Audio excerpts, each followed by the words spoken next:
Swing and a miss. Brilliant work.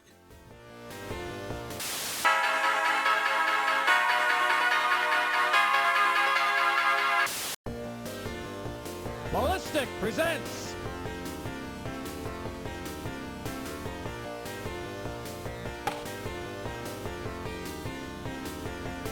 Hardball. Play ball.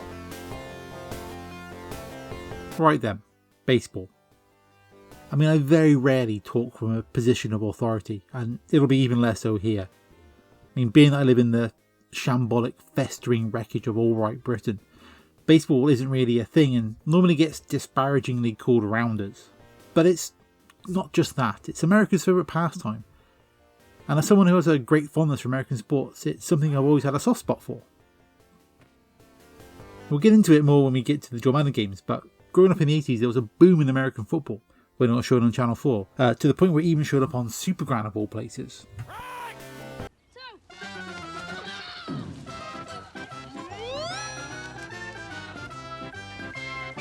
Now, baseball didn't have that, but enough of it would bleed through the cultural barrier thanks to films like Field of Dreams and Major League. Now, that second film I watched way too young, so enjoying baseball was always something I really wanted to do. This came back to me a few years ago, around the time of the 10-year anniversary of the iPhone, and I was randomly scrolling through Twitter, back before it was a proper racist dumpster fire, and saw that the MLB was doing a sale in celebration of the iPhone. See, the MLB app was one of the early successes of the App Store, and because it was 10 years of the iPhone, they were doing $10 for the rest of the season up until midnight. I checked my watch and, good lord, it was only like 10 minutes away. I was about to run out.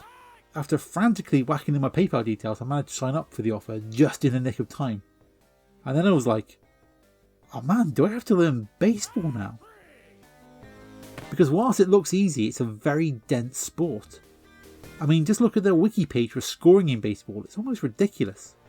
But hey, I spent $10 on this, so I better use it. So I watched some Mets games, or at least a bit of their games, as Jesus Christ, they're like 4 hours long. Now what I found was, the bit where I enjoyed baseball the most was just listening to it. Just the commentary as I was washing up on a Sunday. Listening to the commentators talking, the chatter of the crowd, and then the crack of a bat bringing them all to their feet. It reminded me of being a kid in the summer with the sounds of cricket tumbling out of a crackly radio. I mean, I never really liked cricket, but you can still have nostalgia for the vibe, you know what I mean?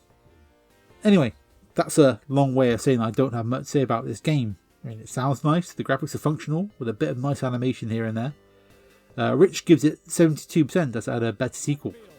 So you should probably treat that as a spoiler about what we're going to be looking at next time. Agreed.